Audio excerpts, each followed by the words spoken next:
రాజ్యాంగాన్ని అమలు చేయడంలో కేంద్ర రాష్ట్ర ప్రభుత్వాలు జాప్యం చేస్తున్నాయని ఎస్సీ వర్గీకరణ వ్యతిరేక పోరాట సమితి జిల్లా చైర్మన్ గోలి సైదులు అన్నారు. రాజ్యాంగాన్ని అమలు చేయకపోవటమే కాకుండా రాజ్యాంగానికి తూట్లు పొడుస్తున్నారని ఆరోపించారు. భారత రాజ్యాంగ దినోత్సవం సందర్భంగా మంగళవారం నల్గొండ పట్టణంలోని డీఈఓ కార్యాలయం ఎదురుగా ఉన్న అంబేద్కర్ విగ్రహానికి ఎస్సీ వర్గీకరణ వ్యతిరేక పోరాట సమితి జిల్లా చైర్మన్ గోలి సైదులు ఆధ్వర్యంలో పూలమాలలు వేసి నివాళులు అర్పించారు.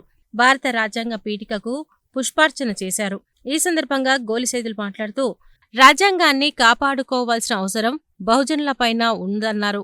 అగ్రకులాల పెత్తందారులు రాజ్యాంగాన్ని తమ ఇష్టానుసారంగా వాడుకుంటూ రాజ్యాంగ స్ఫూర్తిని దెబ్బతీస్తున్నారని ఆరోపించారు. దళిత బహుజనుల పట్ల ప్రభుత్వాలు చిన్నచూపు చూస్తే ఎప్పటికప్పుడు తాము వ్యతిరేకిస్తూనే ఉన్నామని అన్నారు. రాజ్యాంగ పరిరక్షణకు తాము కంచెలాగా మారుతామని, అవసరమైతే ప్రాణత్యాగాలకు కూడా సిద్ధమని అన్నారు.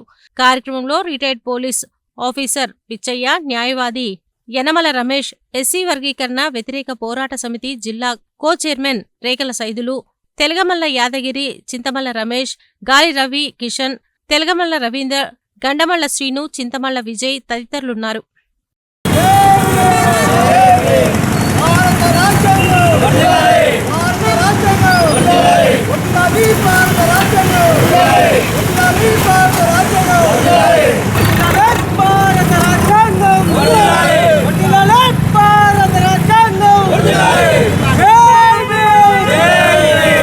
ఈరోజు మన రాజ్యాంగ నిర్మాత బాబాసాహెబ్ అంబేద్కర్ రచించిన రాజ్యాంగం మనకు ఎవరో ఒక కుల మతానికి సంబంధించి కాకుండా మనందరి కోసం హక్కులు కల్పించిన మహానుభావుడు అంబేద్కర్ గారికి స్మృతించుకొని ఈరోజు రాజ్యాంగానికి అనుగుణంగా అనుసరించాలని మీ అందరం కూడా ఆయన అడుగుజాడలు నడవాలని మేము కోరుకుంటూ ఈరోజు ఒక కార్యక్రమం చేయడం జరిగింది.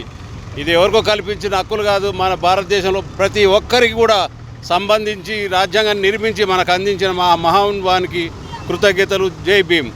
భారత రాజ్యాంగం మనకు అందుబాటులోకి వచ్చి 74 సంవత్సరాలు కావస్తున్నప్పటికీ ఇప్పటికీ కూడా కేంద్ర రాష్ట్ర ప్రభుత్వాలు రాజ్యాంగాన్ని అమలుపరిచే విధానంలో జాప్యం చేస్తూ ఎప్పటికప్పుడు రాజ్యాంగాన్ని తూట్లు పొడుస్తున్నటువంటి సందర్భం కనబడతా ఉన్నది.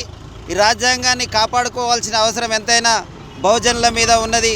ఎందుకంటే అగ్రకుల పెత్తందారులకు రాజ్యాంగంతో పని లేకుండా వాళ్ళ ఇష్టానుసారంగా రాజ్యాంగాన్ని వాడుకుంటూ రాజ్యాంగాన్ని తూటుపడుస్తూ ఉన్నారు. కాబట్టి రాజ్యాంగాన్ని కాపాడుకోవాల్సిన బాధ్యత మన బహుజనులపైన ఉందనే విషయాన్ని కూడా మేము గుర్తు చేస్తూ ఉన్నాం. ఇకపై భారత రాజ్యాంగం పట్ల ప్రభుత్వం ఏమైనా చిన్నచూపు చూసినట్టు కానీ, దళితుల బహుజనుల పట్ల చిన్నచూపు చూసినట్టు కానీ ఎప్పుడు కనపడ్డా కానీ మేము ఎప్పటికప్పుడు వ్యతిరేకిస్తూ ఉన్నాం.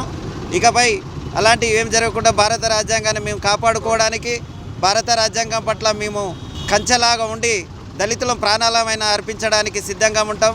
ఇప్పుడు గతంలో కొన్ని ప్రభుత్వాలు భారత రాజ్యాంగాన్ని మార్చాలంటూ కేంద్ర ప్రభుత్వాలు మనుదాద రాజ్యాంగాన్ని తేవాలని చూస్తున్నటువంటి కుట్రలను మేము కూలదోసే విధంగా మేము ఖచ్చితంగా అడ్డుకుంటాం. మేము రాజ్యాంగం కొరకు ప్రాణాలైన ఇవ్వడానికి సిద్ధంగా ఉన్నాం. జై భీమ్. భారత రాజ్యాంగం అమల్లోకి